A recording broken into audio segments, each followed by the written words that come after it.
मुझे बता दीजिए। प्रमाणित ये है कि 2G स्पेक्ट्रम का जो जो आरोप हवा हवाई निकला, ऐसे ही ये आरोप हवा हवाई होंगे।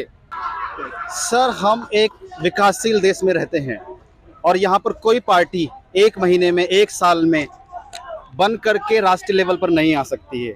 ये तमाम इतिहास से हमें ये पता लगता है। आज के समय में जब कांग्रेस पार्टी का जो है जनाधार कम हो रहा है, राज्य दर राज्य कांग्रेस पार्टी सिमटती जा रही है, क्या ये निरंकुशता को बढ़ावा नहीं देगा भाजपा के लिए? आपने कभी जंगल देखा है? जी, देखा है। जंगल में जिस तरीके से कभी भी हरियाली खत्म नहीं होती, वैसे ही ये प्रतिस्पर्धा जो है खत्म नहीं होने वाली। जिनको टिकट नहीं मिलता वो निर्दलीय लड़ते हैं, क्या वो नहीं जीतते हैं? क्या वो अपनी बातें नहीं करते हैं? क्या वो अपना जो पॉइंट है वो समाज में नहीं रखते? तो कांग्रेस के होने से राजनीति और राष्ट्र की नीतियां बनी रहेंगी, पार्टी में प्रतिस्पर्धा बनी रहेगी, ये कोई जरूरी बात नहीं। बहुत से ऐसे क्षेत्र हैं जहाँ पे कांग्रेस का नामो निशान मिट गया है, तो क्या वहाँ प्रतिस्पर्धा नहीं होती? उत्तर प्रदेश में पिछले कई वर्षों से आप देख रहे हैं कांग्रेस का, लेकिन वो कई क्षेत्रीय दलों को जन्म देती है इस तरह की परिस्थितियां। का उत्तर प्रदेश में खाता नहीं खुलता, तो क्या उत्तर प्रदेश में भारतीय जनता पार्टी को कोई कंपटीशन नहीं मिलता, कंपटीटर नहीं मिलता, या प्रतिस्पर्धा समाप्त हो जाती है?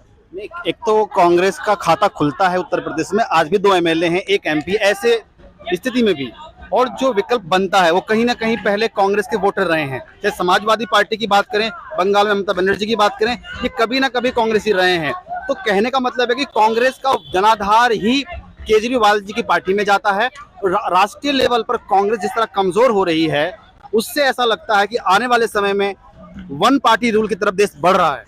नहीं, वन पार्टी तो हम नहीं कह सकते। भारत इतनी विविधता का देश है, घूमो तो मजा आ जाता है। आप राष्ट्रीय हितों की जहां तक बात करें, जब कांग्रेस राष्ट्रीय हितों से हटती चली गई, व्यक्तिगत हितों पर, पुत्रवाद पे मिट्टी चली गई, जब उसके खुद के नेताओं को जगह नहीं मिली, तो जाहिर सी बात है युवाओं का आकर्षण खत्म हुआ, लोगों का आकर्षण खत्म हुआ।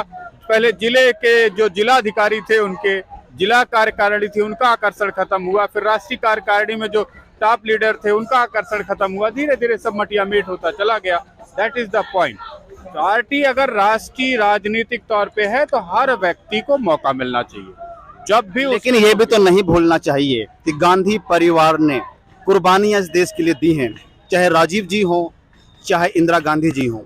लेकिन काफी लंबे समय से गांधी परिवार से कोई प्रधानमंत्री नहीं बना है। और बताता हूँ, बहुत लंबी मांग थी भारतीय जनता पार्टी की कि नॉन गांधी से कोई अध्यक्ष नहीं बन रहा है, अब तो वो भी बन गया। गांधी परिवार ने कुर्बानियां नहीं दी है, मलाइयां काटी हैं। किसके नाम पर? गांधी के नाम पर, स्वतंत्रता संग्राम के नाम पर, स्वतंत्रता सेनानियों के नाम पर, अंग्रेजों से लड़ाई के नाम पर।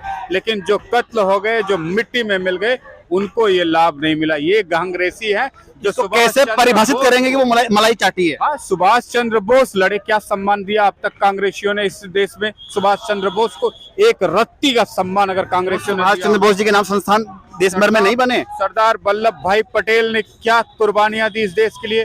क्या सम्मान कांग्रेसियों ने दिया? मुझे सरदार वल्लभ भाई पटेल जी को गृह मंत्री वो रहे हैं, और उनको जो सम्मान मिलना था कांग्रेस पार्टी अपनी तरफ से कोशिश की है। ही प्रधानमंत्री को मरवाने का, अपने ही प्रधानमंत्री को कब्र तक नसीब ना होने का रिकॉर्ड अगर किसी के नाम पर है तो कांग्रेसियों के नाम ये पर। तो कांग्रेस पर आरोप है। आरोप नहीं, क्या सुप्रीम कोर्ट ने कहा है कि कांग्रेस ने ऐसा किया है? ये तो बीजेपी का प्रोपेगेंडा के तहत एक दुष्प्रचार है। सुप्रीम कोर्ट क्या क्या कहेगी? कॉमनवेल्थ गेम का घोटाला, सिस्टम से तो पता चलेगा ना किसने गलत किया है। बोफोर्स घोटाला, अभी राहुल गांधी सोनिया गांधी का 5-5 हजार करोड़ के घपले का मुकदमा, कितनी चीजें आप सुने। कांग्रेस कोई शहद नहीं है जिसको हम रोज चाटते रहेंगे और बढ़ते रहेंगे। वो शहद से मिठास निकल गई है, कड़वाहट बची हुई है, और जो राष्ट्र हित से हट जाएगा, जैसे जो हाल बॉलीवुड का हुआ। बॉलीवुड ने क्या किया? राष्ट्रवाद से हट करके सिर्फ फरेब गढ़े, अनगिनत कहानियां, अनगिनत फिल्में बनाई, जिसका कोई सच से सरोकार नहीं था। लोगों का मोह भंग हो गया, कहानी खत्म हो गई, सब धरे के धरे सुपरस्टार मिट्टी में मिल गए। वही हालत कांग्रेस की होने वाली है। लग रहा है सर आप निष्पक्ष होने की बजाय एक बायस्ड बातें कर रहे हैं, कांग्रेस के विरोध में आप बातें कर रहे हैं। मैं कांग्रेस का प्रिय भ्राता कैसे बन जाऊं? मैंने राष्ट्र हित में बातें रखी है, मैंने अपने राष्ट्र हित को ध्यान में रख के बातें कही। मैं जहरीले लोगों का साथ नहीं दे सकता। देखिए, प्रत्यारोप, आरोप प्रत्यारोप तो सभी पार्टियां लगाती रहती हैं और लगाती रहेंगी। क्या हम as a neutral, as a responsible citizen अगर हम बात करें तो क्या कांग्रेस की प्रासंगिकता क्या जरूरी नहीं है? एक रिस्पॉन्सिबल सिटीजन की तरह अगर मैं बात कहूंगा तो बात और भी कड़वी हो जाएगी। 26/11 का हमला इन्हीं कांग्रेसियों के प्रायोजित और समर्थन का हमला था। आपको पता है, ऐसा नहीं कह सकते हैं, आतंकवादियों पर रोने वाली यही कांग्रेस की अध्यक्षा थी, जो राष्ट्र विरोधी गतिविधियों में शामिल लोगों के प्रति आंसू बहाए, जो पार्टी आंसू बहाए, जिस पार्टी का नेता आंसू बहाए, उसके लिए हमारे म्यान की तलवार हमेशा खिंची रहती है। शब्द भी कड़वे होते हैं। यही शब्द हैं भारतीय जनता पार्टी के जो भ्रमित करते हैं दुष्प्रचार करके कि कांग्रेस ने ऐसा किया। ये कोई प्रमाणित बातें नहीं है जो आप बता रहे हैं कांग्रेस के बारे में। तो प्रमाणित क्या है, आप मुझे बता दीजिए। प्रमाणित ये है कि 2G स्पेक्ट्रम का जो आरोप हवा हवाई निकला, ऐसे ही ये आरोप हवा हवाई होंगे।